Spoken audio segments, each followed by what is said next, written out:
What is up, basketball fans? Welcome to another live NBA outlet. I'm your host, Nick Fay. With me, as always, Kory Waldron and regular guest on the show, Jack Manuel. And we're talking day 2 of free agency. How are we doing, guys? Did everyone know that Kory's favorite band is My Chemical Romance? I actually do not like that band at all. I mean, yesterday it was just like a lot to process. Like I feel like I was an emotional roller coaster all day. We got it on camera, Kory. yeah, we did actually. It's funny. It's just like so much happened. Like today felt like the eye of the storm almost. Like all right, like I can breathe a little. I can see what has happened around me as we still wait for some of these dominoes to fall. Ricky Rubio is not on the Pacers. I'll repeat it for you, mate. It's real. It's real. Victory. Yeah, I mean, yesterday it was literally the craziest day of free agency ever. Like, I think it's easy to say that. Like, we saw more big players sign. We saw moves that we had no idea were going to happen. We saw role players get overpaid. Like Kory said, it was like the process all at once for this just to pop off like that. So, I mean, and we got off, and then the second we got off, there was like 20 more signings. So we got plenty to talk about today. It remains busy. Now, always busy. Yeah, exactly. So just a quick reminder, you can check us out iTunes, Blog Talk Radio, OTGBasketball.com, Google Play, Dash Radio, and YouTube. We're going to run down some teams. And I think one team that's caught a lot of hype, I guess we could start with Philadelphia. When we got off, they ended up signing Al Horford. They completed a trade to send Jimmy Butler to Miami, picking up Richardson. They also, we talked about them re-signing Mike Scott. And they re-signed Tobias Harris, which we talked about yesterday. What do you think about Philadelphia in the offseason they're having? I think that out of free agency right now, if we're talking biggest winners, biggest losers, I would almost say that the Philadelphia 76ers are the biggest winners. You add in a guy who has had the number over Joel Embiid over his time in the NBA, and Al Horford, one of the best defensive centers, most capable, switchable players, especially when it comes to the postseason. That's a tick. You add in Josh Richardson type, who I think is probably going to fit better cohesively than Jimmy Butler did, and allows Tobias Harris to become more of a full version of himself. That's another tick. And a guy who I think is defensively sound and is an incredibly capable player in his own right in terms of as a scorer, create his own shot. And you have Ben Simmons, who I think can now thrive a little bit more with the addition by subtraction with Jimmy Butler. And I think that they need to add some role players and such, but like we sort of spoke about in the Brooklyn Buzz, when you're that sort of capable contending team, you get those buyout, those vet minimum guys. But the Philadelphia 76ers have put themselves right up the top of the Eastern Conference with the Milwaukee Bucks because, you know, they were a couple of bounces away from being in the Eastern Conference Finals themselves, and who knows what could have happened there. But they're all in now, and I think that this feels like the most maybe like the championship contender. I would probably have them right now for me as my championship favorite almost. So I believe my camera's frozen. We can still hear you. Okay. It always throws me off. So Philly went completely against the grain, right? I mean, this is a very big starting five lineup compared to last year where they thought they had the best starting five in the NBA, at least on paper. I like Josh Richardson, as you said, Jack. I think that's a two-way wing, a guy who can guard point guards around the perimeter. That's kind of been an issue for them is when they had their lineup last year is Ben Simmons or who was the guy to guard like a Kyrie, for example. Josh Richardson can kind of take over some of those duties. A good three-point shooter. I was listening to the Zach Lowe podcast today. He shot 39% from catch and shoot threes. So that should be an area where he can really help the 76ers. It's going to be a lot of defense. I mean, defensively, this team can be really good. And I think Al Horford's such a good safety net for Joel Embiid, a guy who has seemed to be a little bit broken down at the end of season the last couple of years. He can maybe get a little bit more rest. They could also stagger in the minutes, so they always have Horford or Embiid on the floor. You may not necessarily see those guys on the court at the same time a lot, maybe to start games and to finish games. But I like the starting five. Tobias Harris is going to have to be the second best scoring option on this team.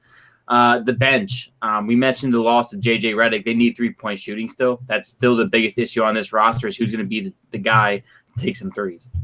Yeah, I think defense, like you guys mentioned, has a really high potential right here because Jack and I were talking about it a little bit. Ben Simmons can defend multiple positions. Richardson obviously is a very good defender. I think you do look at spacing, though, as the possibility being an issue. Obviously, Al Horford's contract as he gets older isn't going to be as pretty, especially when you're going to have two – Joel Embiid's not necessarily super slow, but he's not a fast guy out there. So then you have both those guys out there, 2 years into the contract. They definitely need to find a way to get some floor spacers out there. And I still think they need to add some guards just to have on the roster. Like, you do need guards eventually if you're playing certain teams. So I think they're still probably the most talented team based off of what we know right now in the East. The Bucks are probably right there depending on what they do. And then obviously Toronto with the whole Kawhi situation. But I think they responded really well to losing Jimmy Butler, which seemed like a lock because they offered him the 5-year deal. He didn't accept. He wanted to go to Miami. And you're losing Jimmy Butler and you're getting Richardson, like you guys said, who might be a better fit. And I think Richardson's more suited as a third or fourth option on the team instead of in Miami where they want him to be the first or second option. So it's really good for him and he can kind of excel in different areas. I think on the contract front for Al Horford, I remember hearing Woj say that it's 4 years, $109 million, but $12 million of that is predicated on bonuses. So like if they so it's 4 years, $97 million. I think you reported. So I think that looks a little bit better on paper than the 109. I think that when you see the 100 past 100 mark, it starts to get a little bit lofty. But I think he's worth it. I think he can age pretty well. His game has never been predicated on athleticism and counting stats. So I think he can remain effective throughout probably at least the next couple of years. And then as he gets that little bit older, maybe it gets a little bit worrisome for the salary cap sort of purposes. But, I think that we've seen from Elton Brand and the ownership in Philadelphia that they are all in now. And I buy into the fact that I can't remember who said this, but I'm all in on this take where they don't know how healthy Joel Embiid is going to be for the short to long-term future. So they need to strike while the iron is hot. And it's sizzling right now for me. I want to say too, though, on the Ben Simmons front, like this is a really important year for him, I think, going forward. And I think this could be problematic in a way for the fact that this is a very on paper half-court driven looking team. And Ben Simmons has yet to be a good half-court player. He's the guy who likes to get it out and run and get out, transition, where having now Horford and Embiid, you really can't get that, you can't get on the run that much anymore. So I wonder how they manage that. And again, we've seen the videos already of Ben Simmons in the gym working on his jump shot. That's going to be pivotal for this team if he can form some kind of mid-range shot, because he can't be the same half-court player he was last year with them losing Jimmy Butler, especially in late game situations. That's what my biggest concern is. What does this team look like in the final 5 minutes of an NBA game? It's a great point. And I think you look at him and he just needs to excel, and then there's going to be less spacing. So it's going to be on him to make more moves down there. I brought up to Jack, I think one issue you could look at this team, the one thing I'd be a little concerned about, playing so many big guys and being Tobias Harris, Al Horford, Joel Embiid, being your best players, out there. And then you have Ben Simmons and Richardson who are, great athletes, but the other three are kind of slow. Teams can look to kind of attack them in transition. It's going to be a lot on Ben Simmons both ways of the floor. We saw him a lot in the playoffs be the first guy back defensively. It's going to be on him to pretty much do that every possession because, Al Horford, Joel Embiid, Tobias Harris aren't going to be racing down to the other side of the court. Yeah, homies, we've got some questions and comments. We want to address them from the chat. Drop them in. Insert cool name. Thanks for listening again, my dude. He had this question while we were doing the buzz. I said we'd address it on a later episode. Agree or disagree? Are the Jazz the second biggest winner of free agency? Number one being the Nets. Number one being the Sixers. Give me your 1, 2, 3. Actually, there we go. No, there's no way the Nets can be number one. Like it's literally impossible. Like you just signed two of the top 15 players. You changed the perception of your brand forever. You didn't lose anything. You ended up with a first-round pick with the one player you lost in a sign and trade. Like it's a clear cut number one because when 2021 starts, you are arguably the favorite to win the East, depending on the development and the health of the other guys. Go ahead, Kory. I just want to say the only argument I'd say for the Nets not winning this offseason would be if the Lakers get Kawhi, then you could say the pairing of AD and Kawhi. But like as of right now, if you don't give up any of your talent really, and you got Durant and Irving, you definitely won the offseason. Exactly. Yeah. I mean, the Jazz are up there though too. I mean, Philly's up there. I maybe like what the Jazz are doing more from a fit perspective. Yeah, they got guys that just fit what they do. I mean, they just slid in different pieces into better fits into different roles. As the Sixers kind of just changing the entire look of their roster. Yeah, and I think the one thing with the Sixers is, you kind of guys hinted at it, they're going against the grain, going with all these big guys where, the Jazz are kind of throwing a lineup where they're catching up with the current NBA. They had the defense. Now they're finally adding the offense and the spacing. And we talked about it a lot in the last show. We're kind of banking on Donovan Mitchell to take that next step with having such a better supporting cast. Yeah, I think that Conley and Bogdanovic are just so cohesive fits, and obviously the fact that now And Ed Davis, I got him too. And Ed Davis as well. We know all about him as a backup to Rudy Gobert. It's going to be there. There are a lot of people's Western Conference favorites right now. I'd probably have them around that sort of range. A team that I think goes under the radar a little bit that we haven't spoken about, and I raved about just before with you guys before we started recording, is the New Orleans Pelicans. Adding Derek Favors and JJ Redick, former Duke alumni as well, but joining another Duke dude in Zion Williamson. It just improves. David Griffin is just doing tick, tick, tick, tick, tick across the board. Gail Benson, the hiring of him might be a masterstroke that is turning the franchise around in a similar way that the Nets have done with Sean Marks. I'm really excited to see them. They're going to be the league pass darlings. They're already becoming my second favorite team. Obviously, there's still a couple of moves that need to be made, but they could make the playoffs with this roster right now. Yeah, I mean, to come away, sorry to cut you off, Kory, to come away with like a turnaround after losing one of these top players in the NBA, usually it's a lot of draft picks, but they're able to get a lot of good players, flip some of the picks they got and turn it into more players. They have future assets. They have some decent players in the roster. We mentioned JJ Redick being in need, picking up Derek Favors. Just a lot of positives going on for New Orleans to bounce back so quickly from losing a superstar talent. Yeah, I mean, this has been a tremendous month for the Pelicans. I mean, maybe month and a week. I mean, it's basically been a very quick turnaround to be in one of the best rebuilding situations in the NBA. Adding JJ Redick for three-point shooting, adding now Derek Favors to play the small ball 5 alongside Zion, which fits perfectly because then they can still get out and run. I think Brandon Ingram, Lonzo, we mentioned these guys, still so much potential, and they still have some money, I believe, available to go out and perhaps get more shooting. I would try and get some sort of three-point shooting again, either the guard position or a wing. But the Pelicans are in position to, I don't know if this is a hot take, but to compete probably for a 7th or 8th seed in the West.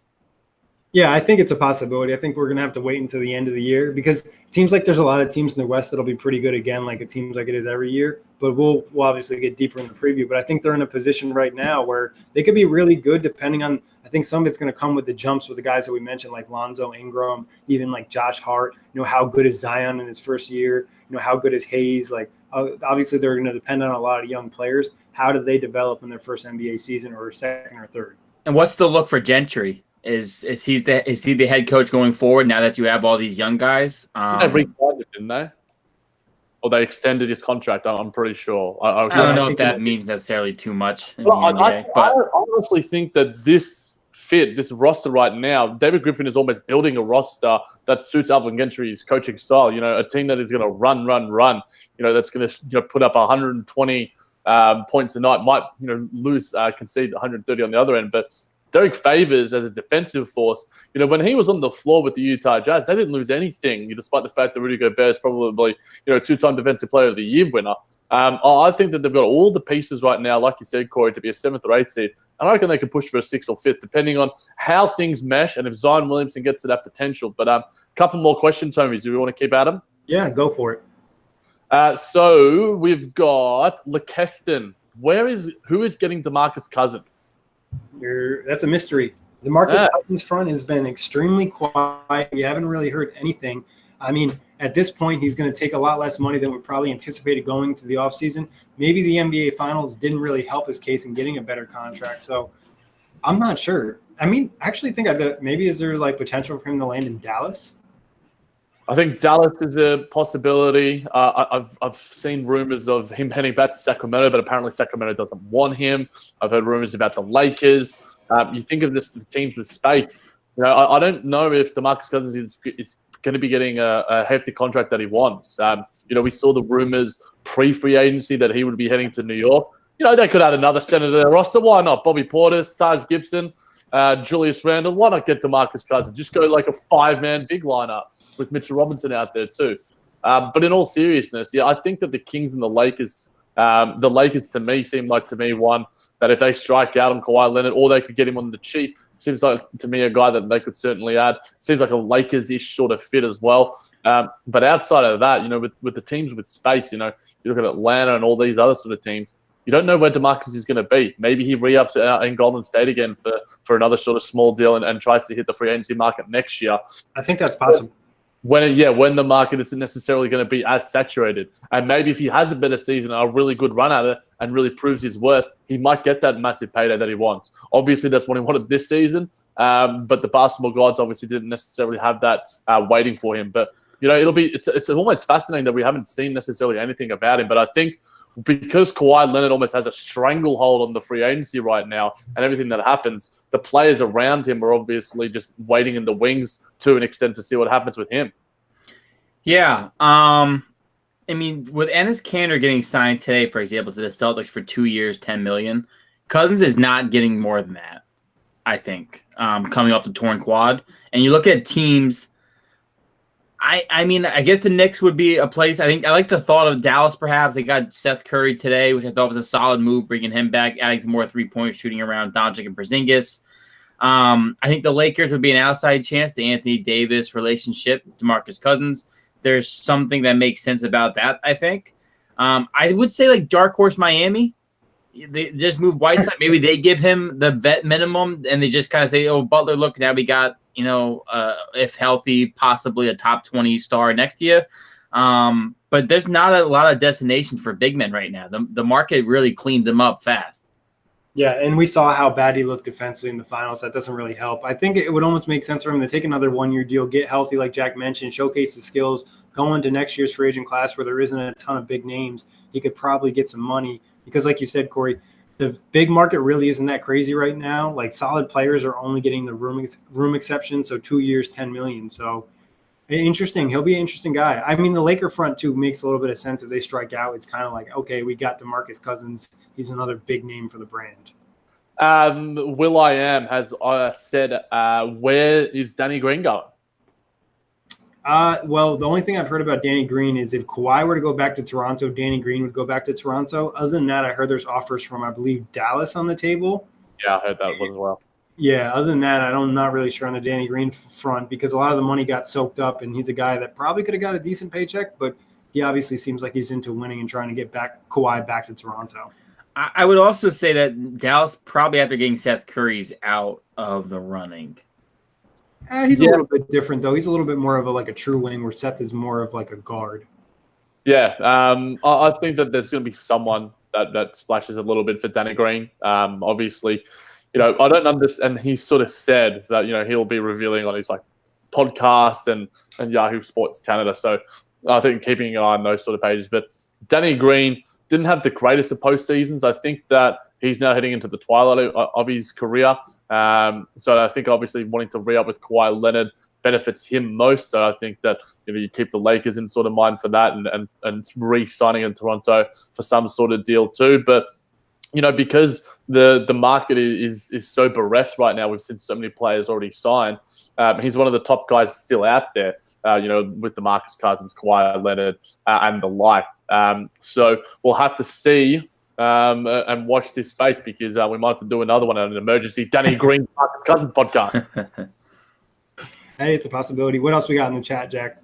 Crimson Striker, explain what the Wolves are doing. RIP Minnesota. Their salary cap books are really bad. That's what happens. You spend your money wrong, you can't do anything. They did get Jordan Bell, though, which I think is at least a decent young player. Yeah, I like it. I'd like it as a sort of backup, sort of tandem with Karl Anthony Towns. I think that could be good. They got Shabazz Napier as well, too. Oh, yeah, they did. They got Shabazz and Trevion Graham and part of that. Part of the D'Angelo Russell sign and trade thing, which are non-guaranteed, so it's no guarantee they actually keep those guys. But I think we saw some good things from Shabazz Napier last season. And I think that if they're going down the route where now, they've still got Jeff Teague on the roster. I think they need to somehow get rid of him because Tyus Jones is a restricted free agent. And that's what I was thinking. I would go down the route of Tyus Jones and Shabazz Napier as just sort of two-guard rotation. and maybe having some other sort of ball handler around there as well, because I think Tyus Jones could be something pretty special. Not necessarily a fully capable guy, but a really solid starter, Darren Collison sort of type player where he can, and his assist turnover ratio, I think last season, I think was the best in the league, or the best that it's been for a very long time. So I don't necessarily hate what they're doing, because I know, and there's, but in pre-free agency, we heard Zach Lowe sort of reporting that the Minnesota Timberwolves are really trying to make some moves, offering up Andrew Wiggins, obviously. Offering him up, that's a big commodity right there. Woo. Yeah, I mean, I don't know where that guy is going to land. I think that's probably the major reason why they weren't able to land D'Angelo Russell despite Karl Anthony Towns and his frustrations. But Minnesota, they're an interesting one. They've got this generational superstar in Karl Anthony Towns, and it seems to me it's going to be going down the route similarly of what happened to Anthony Davis. He's going to probably demand a trade, Kevin Garnett style, like in Minnesota, a couple of years ago himself. But Minnesota, who knows what they're doing? Right now, they're down in the doldrums of the Western Conference, it seems. That's why you just don't make bad signings. You do these long-term contracts, so you overreact to things, and that's what happens. Hey, he promised the front office he would play defense. Promised them, guys. Jack, you ended right where I was going to start, and that's the fact that we're right on track with this prediction I made at some point where Karl Anthony Towns requests a trade in the next 2-3 years. That's like right on track to happen.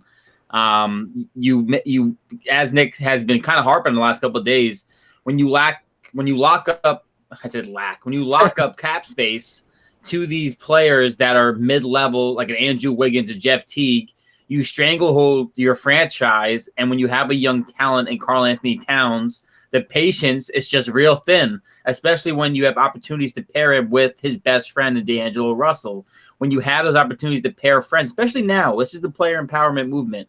Players are friends, and friends want to play together.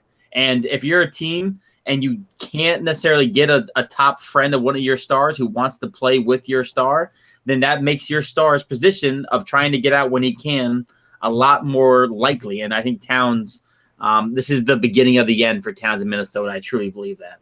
The only hope they have is that the max deal between Golden State and the sign and trade deal is that D'Angelo Russell is going to end up getting traded to Minnesota around December. That's been like the rumor Jack and I mentioned a little bit on the buzz. That's a saving grace. It's like an under the table handshake. Like we talked about, maybe they send like Robert Covington, or maybe they send Jeff Teague's expiring contract as well, or something, just to get it done with. And then maybe Golden State can get an asset, or maybe they end up with one of the young guys they have. Yeah, the faceless man makes some good points. We'll get to some more comments. We'll get to the one in a second, but insert cool name. We'll let the faceless man speak again. Can you tell me what my Pacers are doing? I'm kind of confused in a good way. We have a Pacers question. What the hell year is it? I'm confused. Yeah. What do you mean, what are we doing? He said in a good way. He's kind of confused, so he just wants some confirmation of what the plan is, Kory. Don't be hating on our only Pacer listener. Yeah, come on, man. The good thing about what the Pacers are doing is the fact that they didn't lock up money in someone who's in the prime of their career, likely to go down. I think Thaddeus Young and Bogdanovich, you can make the case that their best basketball is behind them in essence, or that they're not going to get much better. Bogdanovich last year being 49, 42, and 88 shooting splits. Is that repeatable? Maybe. But I don't think you want to rely on that. I don't think that's what you want. Like I've said this before, I don't think he can be your third best player on a championship level team. And then Thaddeus Young, you get what you get with Thaddeus Young, a little bit of everything. But now you have the position where Oladipo comes back, and this is the first time ever he's going to have a lot of guys around him who can create their own shot. Jeremy Lin can create his own shot. Malcolm Brogdon, to a degree, can create his own shot. A very good three-point shooter, a very good defender. The guards around Oladipo are the best that he's had since he's been a Pacer. You still have the hope that Aaron Holiday, Edmund Sumner, who they just re-signed for 3 years, these guys pop. They must see something in Edmund Sumner to already be working on an extension with them for 3 years. $6.8 million, I believe, is the final number. You want those guys to pop, and then realistically, it's how's Oladipo look, and then it's Sabonis is going to play the 4. Is he going to get quick enough to play the 4, or are they just going to try and do what Philly's doing and go big with Turner and Sabonis? Do they stagger the minutes? But basically, the Pacers have set themselves up for the fact that they're young. yes, supposed to restricted free agent, but the next 2-3 years, this team is pretty much intact. Yeah, I mean, I think they made some good moves. I think you mentioned offensively having a little bit more playmaking wise, a little bit more versatility. You know, you look at Jeremy Lamb, he can play the 2 or the 3. TJ Warren can really play the 3 or the 4. And then it's just like being better offensively. Like we knew last year they're a really good defensive team. You look at the first round against Boston, they just couldn't score. And now they have guys that can score on their own without the offense running. Say things kind of gets put down to the last 8 seconds of the shot clock, which happens a lot in the playoffs. There's guys that can make shots on this team, not named Victor Oladipo. Yeah, I really liked the Jeremy Lamb signing. I thought he was Charlotte's second best player. And now they have only their third best player to sort of and Terry Rozier, sorry. But we'll get to some signings and to some different teams. But I think the Pacers have taken a step up from last season. Obviously, you know, we talked a little bit about it on previous episodes and such. It's all predicated on Victor Oladipo's health. If he is back and building towards his best self, then I think the Pacers could be somewhat of a contender because I think that they've got the nucleus here. Obviously, like Kory was sort of harping on, that front court rotation is going to be, you know, what is going to happen is Sabonis going to start shooting some threes. Is Miles Turner is going to be given free reign by Nate McMillan to jack some up. That front court rotation, I mean, it seems to me that size is cool again in the NBA with what's happening in Philadelphia as well. But, you know, I like what the Pacers are doing. I think that they could be take a step forward compared to last season. It's going to be how they are coached and how the rotations are. But I like their signings. And, you know, it's nice to sort of see these lower teams, these lesser market teams, you know, getting some nice signings. And Kory was able to lose his mind and his body. And I was able to be there and present for that. Yeah, and I want to say, too, on the Pacers front that I think nope, and it's gone. He was just thinking about himself pulling a shirt up yesterday and getting it off YouTube. But I think we should probably talk about the Jimmy Butler trade. We mentioned it from the Richardson side. Jimmy Butler. Related specifically to it in there. Crimson Striker, Miami Heat after finally trading for Jimmy Butler. Playoff team or no? Yeah, I'll get into the question. I'll just give the full details of the trade. So it's a 4-way trade between the Heat, the Sixers, and the Clippers. So obviously Jimmy Butler to the Heat, Hassan Whiteside to Portland, Richardson to Philadelphia, and a 2023 first-round pick to the Clippers. And I think the Clippers also get Mo Harkless, and then Myers Leonard also goes to the Heat as well. So this is a complicated trade. Obviously, this one almost fell through because of the whole Goran Dragic thing. But we'll stick to the Miami side. Picking up Jimmy Butler in a year where they had negative cap space, I think is pretty impressive. But I'm not really sure how far it takes his team. Yeah, I mean, Jorge really delved deep into it on Heat is Going to Hate. Subscribe to that one and this one on iTunes, the OGD Podcast Network. But I think that Jimmy just wanted to play in Miami. You know, I think that we sort of decided to see those trickles and rumors sort of come out when we saw, you know, Dwayne Wade tweet out, you know, he's not coming back to the Lakers. If he's coming back for anything, it's for Jimmy Butler if he heads to Miami. Who knows? That might actually happen now. And that would make Miami and Pat Riley, you know, and make Miami a little more relevant again. You know, you have a superstar in Jimmy Butler. You're a playoff team. You know, Jimmy Butler, you look at Jimmy Butler by himself in Chicago, it's a sort of similar sort of situation. You know, he brings it to a playoffs. And with the so much parity and so much openness in the league, I think that they've got a chance to push to maybe even a 6 seed, depending on how things work around them and how chemistry works around them. But I think the Heat will be really good. And I think Adrian Dizon makes a good point in the chat too, that Bam Adebayo, I think, is going to be a nice piece and how he fits alongside Justice Winslow. But yeah, Jorge has plenty of sort of delved deep into it. But I think they're a playoff team. I mean, I think they're a low-end playoff team, yeah. I still don't necessarily understand really Jimmy Butler's thinking because it was reported that he got the 5-year max from Philly and said, nah, I'm good. And I know that it's said that the way Miami treated Dwayne Wade on his farewell tour really had an impact on Jimmy Butler as well, which I don't know Jimmy Butler knows that you can pretty much get that anywhere if you've been with the team long enough. Generally, when you keep bouncing around, you don't get that kind of love on a retirement tour. But with that said, Miami, Pat Riley has shown that the Godfather took like a year off maybe and just was sleeping, trying to think of ways to make this team better. And now he's in full force mode. Flipping Whiteside is a G move if I've ever seen one. I mean, I didn't think that guy was movable. And you get Jimmy Butler whatever they do, rest. I know there's rumbles about Bradley Beal. Yeah, with the young Which guys, doesn't even seem possible. Like, no, it doesn't. I If don't see if any it way. does, Pat Riley statue outside of every arena, I guess. I don't know. He would need something. That'd be impressive. But I think it's a solid move. You get a star or an all-star, whatever you want to see Jimmy Butler as. You're competitive. I think in 7-8 seed is possible. I mean, Orlando made the playoffs last year, and I think Miami isn't going to be much worse or much better than Orlando. Yeah, I think a lot depends on Winslow and Bam. Like you guys said, low-end playoff team. It's impressive. It feels so like Portland has interest in Whiteside. Like they wanted to acquire Whiteside as maybe like a backup plan. Or I heard people mention maybe you get Whiteside, then you can flip him at the deadline because he's expiring in a Kevin Love deal. Do we want to hear a few more questions? Go for it. So we've got Adrian Dizon. Real question, what's going to happen to Houston? They're going to be Houston. I mean, pretty much they're going to go back with almost the same exact team. Chris Paul probably isn't going to be any better. He's, if anything, a little bit worse. James Harden will probably maintain. I think you're like hoping Clint Capella gets better. Maybe you're hoping. How is he going to get better when like he's just been in every trade rumor and been tossed around like, you know? I'm just throwing out. I'm just saying a praise if I was a Houston fan. That would just be my hope. I'm not saying it's going to happen. I think the one guy that maybe could get better on that team, but I don't know how much better he can get, would be like Daniel House. Obviously, like his first, full year in the NBA, didn't even get to play a ton of games. But other than that, I'm not really sure. Houston, like Daryl Morey, needs to get creative and try to make some type of move, maybe during the season. But they're going to be what they were last year, essentially, again this year. I think it's ironic because Daryl Morey was kind of like talking that he was about to have a giant free agency. And we have yet to see the giant free agency. Now, granted, it's not over yet. We're still, believe it or not, in day 2. I know it feels like day 7 because everyone's off the board. Feels like August 1st. But it's, when we got Summer League tonight even started. Yeah.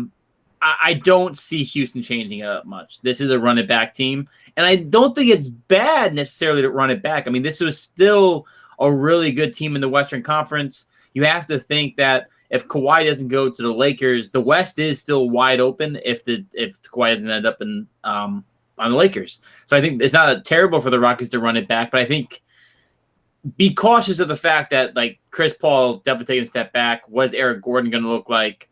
How can James Harden continue to carry the load to Clint Capella? As you mentioned, Nick, does he get any better? How do these role players mix? Houston could easily be, I think, a 1-2 seed in the West, or they could easily kind of fall back to the medium and be like a 4 through 6 seed. Yeah. Next question, Crimson Striker. After the Wesley Matthews vet minimum signing, can the Bucks still be considered contenders as of now? Yeah, I mean their core is still mostly there. They just lost Malcolm Brogdon, which they still got to the second round of the playoffs without him, and then he came back and he was healthy after that. But I think they'll be okay. I think they're hoping for like Dante DiVincenzo to kind of take a step and maybe fill in some of that role. Obviously, Giannis is probably going to get a little bit better. Like we've seen him improve the last couple seasons. Maybe he can add somewhat of a jump shot. But other than that, I mean, I don't think they're going to be much better or much worse than they were last year too. Yeah, I think you're losing Brogdon, but not that I'm obviously a little bit higher on Brogdon because he's on the Pacers now. But I don't think it's necessarily a terrible replacement order. I mean, losing Brogdon and then retaining George Hill, bringing in Wesley Matthews, it's not like a terrible replacement order. I mean, Wesley Matthews, even on the Pacers last year, shooting-wise, very streaky. But the guy does only shoot 3-point shots, which is, again, the type of offensive player Milwaukee wants. And defensively, he is still a very good defender. I mean, very handsy, very physical, fits with what Milwaukee wants to do schematically. So I don't think it's terrible. I think they got the right guys to replace the whole of Brogdon and for a little bit cheaper. And DJ Wilson actually played – sorry to cut you off, Jack. DJ Wilson actually played, like, really good halfway through the season. He's a guy that could get better. Yeah, I think that they're 1A in the sort of championship sort of conversation. For me, with the Sixers, maybe the Jazz, maybe the Lakers, depending on what happens with them. But you've got the MVP, a guy who hasn't even scratched his potential yet, and we know how hard Giannis works in the offseason. He's going to be putting in the work to get his team back and bigger and better.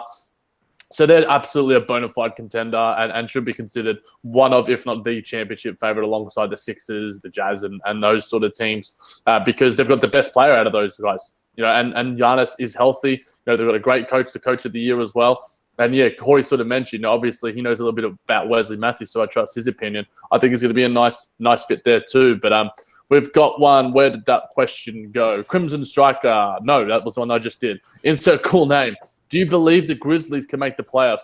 They are sneakily building a dynasty. I like their moves though. I like the little. Yeah, they've had a good rebuilding move offseason, but they're not going to make the playoffs. Yeah, there's a difference between rebuilding nicely and being a playoff fringe team. I think Memphis will be exciting next year. I think we'll enjoy watching these young guys develop. But let's not be fooled that this team probably wins somewhere between 20 and 30 games. Maybe 30, maybe 33 as like best case scenario. But we'll do preseason. I think that's even friendly. I mean, like most of the veterans I think on their team is probably going to get bought out.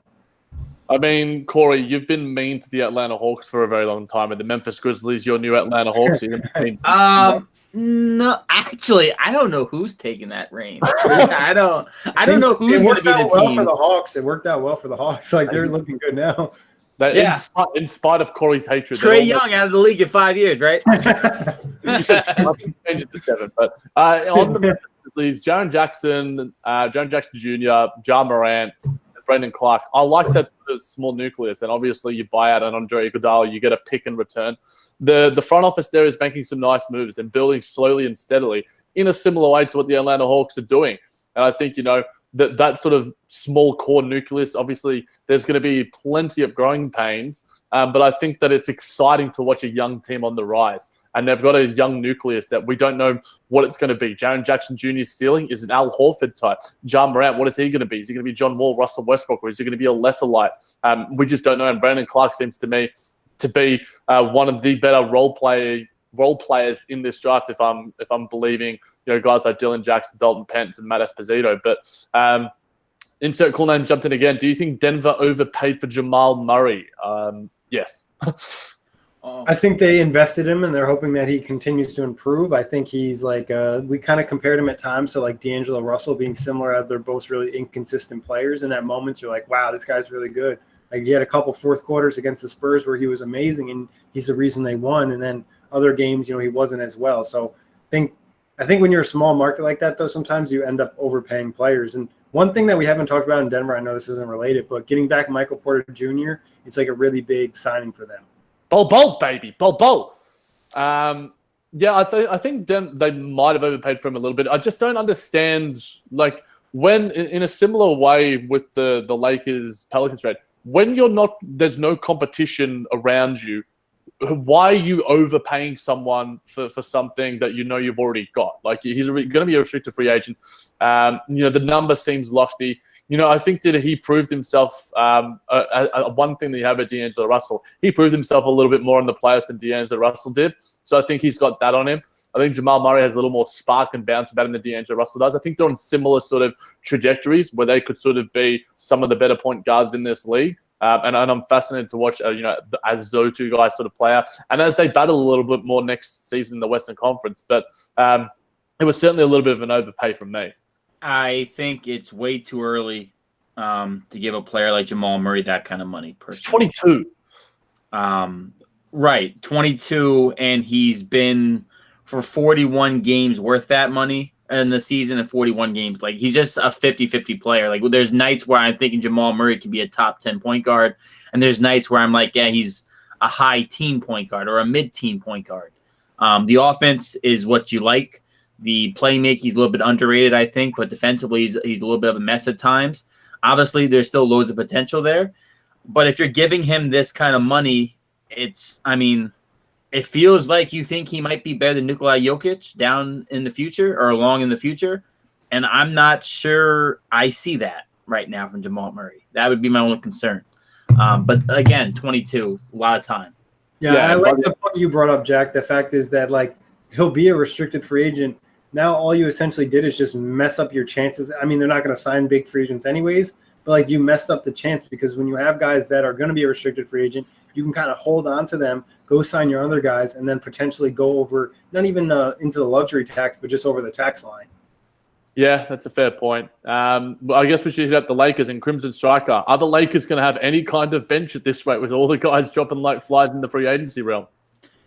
Seriously, like it's Kawhi or bust for them right now, and like they can sign other guys and maybe fill out the roster, and that might end up being better for them.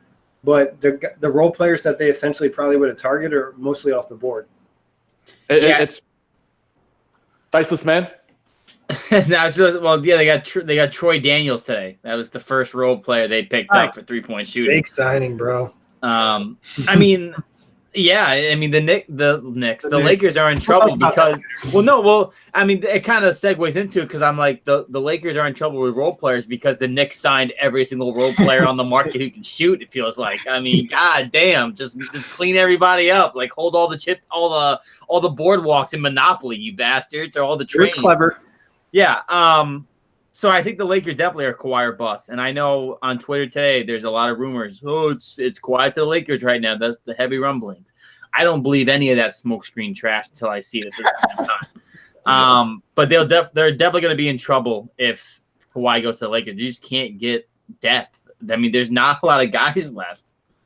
They literally just don't have a roster. And whereas the Clippers, who are the obvious other contender with the Toronto Raptors and the Raptors, they have at least the nucleus of a team there. Whereas you're building from square one and you've got, 4 chess pieces on the board. You've got, a pawn in, Troy Daniels. You've got your queen and king in Anthony Davis and LeBron James. And you might be adding another queen and king in that sort of sense. But, you need to add, these knights. You need to add – I really like this analogy that I'm giving. You need to add your rooks. You need to add your bishops. And with so many guys off the board, like you guys have mentioned, people were talking about, the likes of, Terrence Ross, Patrick Beverley, these sort of names, but they're all getting signed up. So I think that, the Morris twins are still out there, aren't they? Yeah. I'm pretty sure they're signed by Clutch, aren't they? Yeah. There's been ties that they could possibly, they could sign both of them, but then they're like really forward heavy on that roster with like LeBron, Kuz, 2 Morris twins, and then AD who prefers to play power forward. So you know how this probably breaks down? The Lakers get Kawhi, and then they end up signing Shumpert, getting J.R. Smith, and bring back Rondo, and that's the team they roll out. Kyle Korver gets bought out, ends up. Yeah, just bring back the Cavs, baby. Yeah. Where's Del at? Where's Deli at? Oh man, I'd love that. KCP, is still there. He's not been renounced, but Nerlens Noel now. Obviously, that deal has been. It's actually happening in OKC. Yeah. He went back and then they wanted to like renegotiate, and now it actually went through. I think they've still got the JaVale McGee, Rajon Rondo, and Lance Stevenson are still on the board. To me, that I think JaVale McGee seems incredibly likely. As a sort of center type. I thought he was good for them last season. I don't think that he was a defensive player of the year candidate as LeBron James had put out there. I wouldn't want Rajon Rondo on the roster. As much as Kory would love him, I wouldn't want Lance Stevenson on the roster either. But there's names, but it's not the best that they could get if they had have struck while the iron is hot. But they're all in when it comes to Kawhi Leonard. Yeah, I mean, like, in terms of shooting, like, that's what you would add if you have players like that. I don't know really where they're going to get shooting, like, in terms of the players that are available other than the buyout guys we mentioned. Yeah, KCP, I think J.R. Smith and Kyle Korver, those sort of really lesser-like guys. And, I'll throw in a name that's probably been bandied around a little bit too. I'll actually ask you guys, who would you prefer to have, Joakim Noah, or would you prefer to have JaVale McGee? That's a tough question because Joakim Noah played surprisingly well last year for Memphis. It did. But I think that could be like a flash in the pan, last little hoorah for his age and all the miles. So I'd probably go JaVale McGee. Yeah, I think Joakim Noah said that the problem in New York was that he couldn't handle the city. Like that it was just too much of a distraction. That's why he really wasn't good with the Knicks. Like he was partying too much. Similar thing would happen with the Lakers. I think JaVale McGee might make sense. The only thing with Joakim Noah that couldn't make it happen would be like playing with all the big names, having a chance at a championship. But, and he hates LeBron too, though. Yeah, like, I know they don't like each other. And a lot of players have hated LeBron, and then as soon as they team up with him, like I love this guy. Yeah, true. What did you guys think of the Kevon Looney signing? Yeah, I think it kind of seemed like Golden State had to make sure that happened. Like they needed to retain this guy. Yeah, you couldn't afford to lose Looney, I think, after last postseason, especially with the grit, the fact that he played injured too. You got rid of Durant, Iggy. I don't know. I feel like if he wanted to come back, you do whatever you can to bring him back. It's also just looks good on your franchise with all the injuries they've had. Another guy getting hurt. A freaking broken collarbone. Like he's a freaking champ. So I'm glad they brought him back. Yeah, it seems like I got a list of the top remaining free agents. If you guys want me to read it off. I was just going to say that they got Kevon Looney as well for unders, 3 years, $50 million. I think that's a really nice deal. Yeah, nice value deal, especially because their cap is not in a good place. Obviously, we know Kawhi's a free agent, DeMarcus Cousins, Danny Green, Marcus Morris, Jermichael Green's a solid player, DeLon Wright, restricted free agent, Kelly Oubre, restricted free agent, Willie Cauley-Stein, Rondé Hollis-Jefferson, Jabari Parker. Avery Bradley, I don't think is technically a free agent. I think he needs to be bought out. Emmanuel Mudiay could maybe be a point guard that the Lakers sign. KCP, who we mentioned, Rajon Rondo, Carmelo Anthony, Jeff Green, Justin Holiday, Jared Dudley, Markieff Morris, James Ennis, and other guys we've mentioned. But the list is not pretty. Yeah, it's not the prettiest of lists, that's for sure. But I guess we should touch on it. Where do you guys think the Kawhi Leonard is going to land? No idea. I don't even at this point. The speculation, I mean, it could drive you insane. I think it's LA, but I don't know. I think the Clippers to me make more sense for who I think Kawhi is, but I don't freaking know Kawhi. I don't know what he does. I don't know what kind of cereal he likes. So he could go to the Lakers. He could go to the Clippers. I think it's LA, though. I think that's the only place he ends up. I don't think Toronto's in it. I really don't. I think Toronto has a chance. Yeah, I think Toronto's still in with a chance. I think that, they endeared, the city endeared themselves to Kawhi in such a really positive way. But for me, I'm still on the Clippers bandwagon. I've been on that wagon for quite a while. I don't understand the Lakers thing. There's lots of rumors coming out. The fact that Kawhi spoke to Magic Johnson on the phone and was like, "Were you guys trying to trade for me?" And the San Antonio thing. And they were like, yeah, but Pop wanted too many picks and we couldn't do that. So it seems to me like, yeah, I mean, it's Magic Johnson. He's just going to do whatever's best for himself and his ego. So, I mean, the Lakers, I understand it from the fact that, like, they would be, the three of the 5-6 best players in the league, and would be, like I said in JBT, simply unfair. But at the same time, I think Kawhi's a guy that prefers the spotlight a little bit to himself. What it do, and I think what it do in Clipperland for me. What it do, baby? Jack, get it right. Oh, what it do, baby? That's pretty good. That's pretty good. I mean, I honestly have no idea. Like you guys said, if he wants to go an easier route, he's used to carrying a team. He'd go with the Lakers. Then there's a depth concern when you look at that team, though, because like if one of those guys gets injured, now all of a sudden you have to play every game. There's no such thing as load management because all three of those guys essentially need load management. Obviously, AD's younger, but he's missed his fair chunk of games. And on the bench, you don't really have anything. The Clippers are interesting. If he signs with the Clippers need to, turn it up, and they need to find a trade to add another star, because reports have come out that he wanted to play with another star if he goes to the Clippers. And obviously he kind of knows what he's getting with the Raptors. It would possibly make sense for him to just be like, all right, let me go to the Raptors, sign a 1+1. Next year I'm the top of the free agent class, and then I can decide what I want to do. In relation to the Raptors a little bit, Adrian Dizon has asked if Kawhi leaves, who replaces him in Toronto? They're not going to replace anyone, obviously, but I think internally it's Pascal Siakam. Yeah. They don't have any salary cap. They're cap strapped, so it's just Siakam getting better. And then they're hoping OG, obviously he was injured a lot of last season, maybe he can come back and show some rookie flashes. Yep. Yeah. Lots of questions. I appreciate the people who have joined us. Should we talk about the Knicks? Because I feel like Yeah, let's shit on the Knicks. Sorry, am I fired? Am I allowed to swear? Hey, you're a Brooklyn Buzz co-host, so you're allowed to say what you want about the Knicks. I'd be fired if we weren't allowed to curse. Yeah, you would have lost your job a long time ago, my dude. I'm actually going to say what the Knicks are doing isn't as terrible as it seems. It's really not, actually. The only one thing that they've done that it's really bad is that they should have kept more cap space open, because you don't need to spend all your cap space at the end of the season.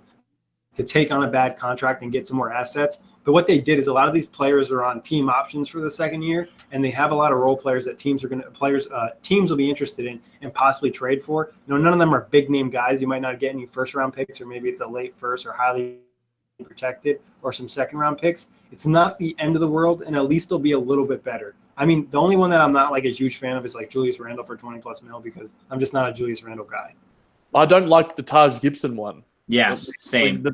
The guy is how old? And like, what has he done? I mean, he was shooting a couple of threes for Minnesota. Nice. But I don't want to stunt the growth of a guy like Mitchell Robinson, who was probably the best player for the Knicks last season. He was better than Kevin Knox by leaps and bounds. It's just a weird makeup. And obviously you've got at least a shooter in Wayne Ellington, and Bobby Portis, and Reggie Bullock. So, I mean, there's the nucleus there where they're going to be, competitive of sorts, but it's just a weird mismatch of a roster and just too many bigs. And, I don't hate Julius Randle. Obviously, the contract structure for a lot of these guys isn't too bad. But, yeah, just there's too much money. And I think that I'm wondering who would have paid Portis? Who would have paid Julius Randle that much? And who would have paid Taj Gibson that much? I'm not sure if the market was that saturated for them in the first place that you needed to pay even this much for such a small rate. I get you have to get to a salary cap floor, but I think you could have saved even a few $1 million just by paying them a little bit less.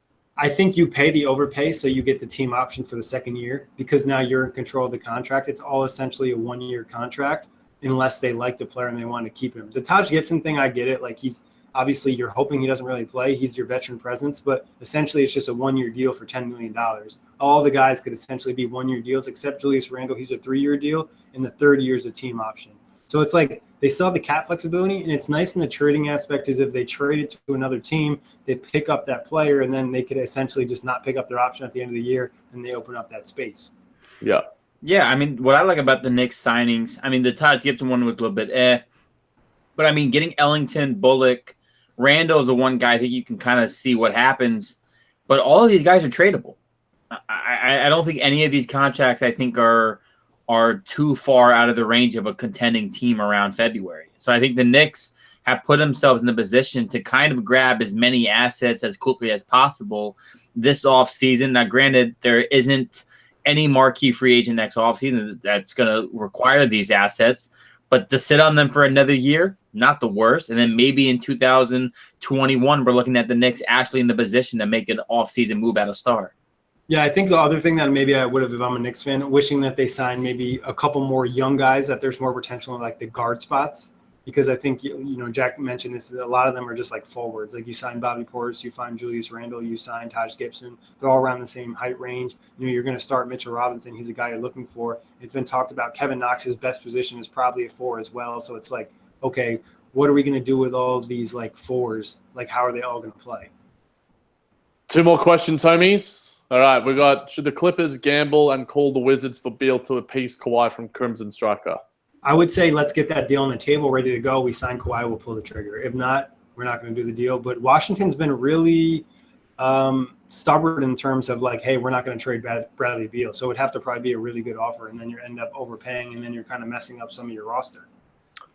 Yeah, I would keep Bradley Beal if you could, because you need to maintain some relevancy in a city where basketball is almost like the 4th most popular sport, and Bradley Beal gives you some cachet, and at least he sells tickets, as Nick and I like to say. But yeah, I think I would keep Bradley Beal unless the offer is Lakers-like for him.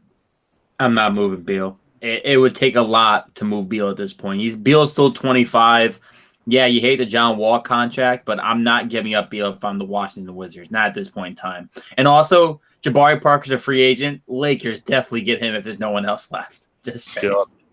I think on the Beal front, though, like, part of you has to think it makes sense to maybe trade a player before he demands to be traded, because then you maintain leverage. You can get a bigger offer. If they necessarily demand a trade, the AD thing, the Lakers still had to give up a lot, but in a lot of situations when a player demands a trade, which we've seen with like Paul George, Kawhi Leonard, like, you don't necessarily get the asset. And I think like truly what the Wizards need to do is actually just hire a GM, have a plan, go through a full rebuild, and go from there. Yeah, I think that's probably the way to go. The last one, insert cool name, is Rondo still a starting caliber point guard? In his opinion, no. No, he hasn't been for a while. Maybe you get him at that vet minimum. What money would you give him? The vet minimum?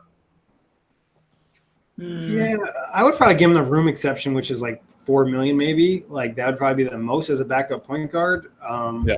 But I mean, you could probably get him for the veteran minimum if he's staying in LA and playing with LeBron, and he was already been there. So We shall wait and see, I guess.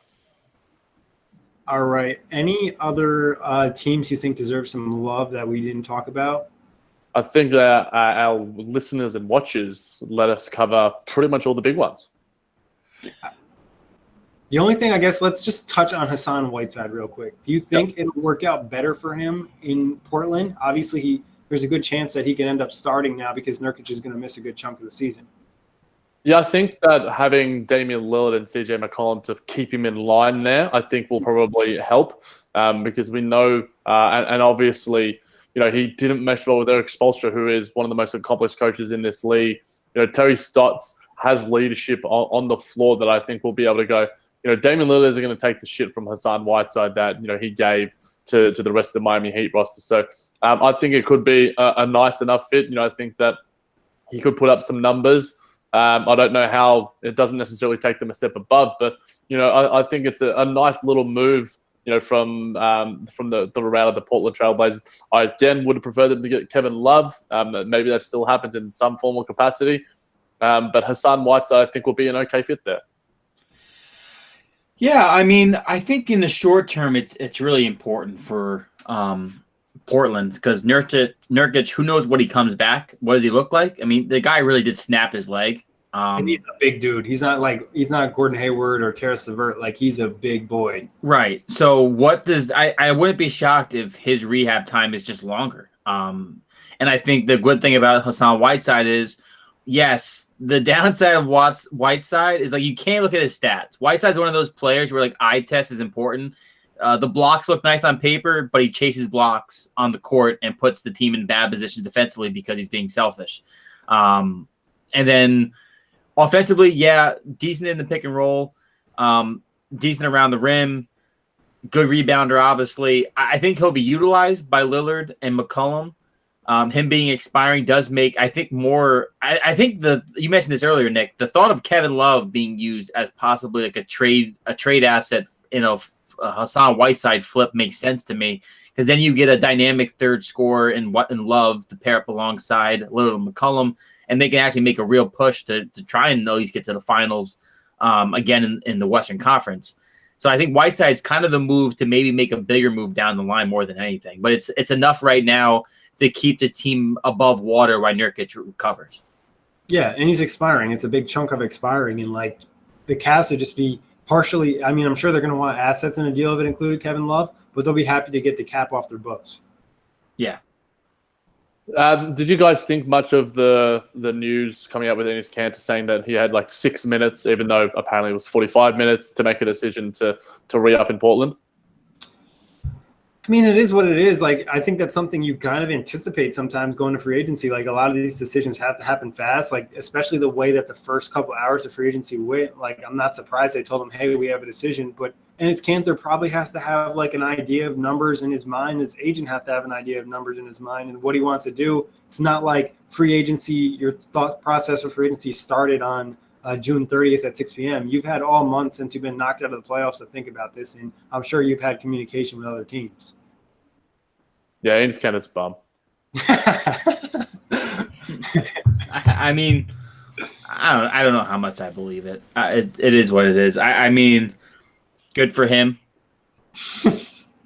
I mean, for Boston, I mean, at least they get a scoring center, but his defense is a major downgrade from Al Horford. That's going to be fun.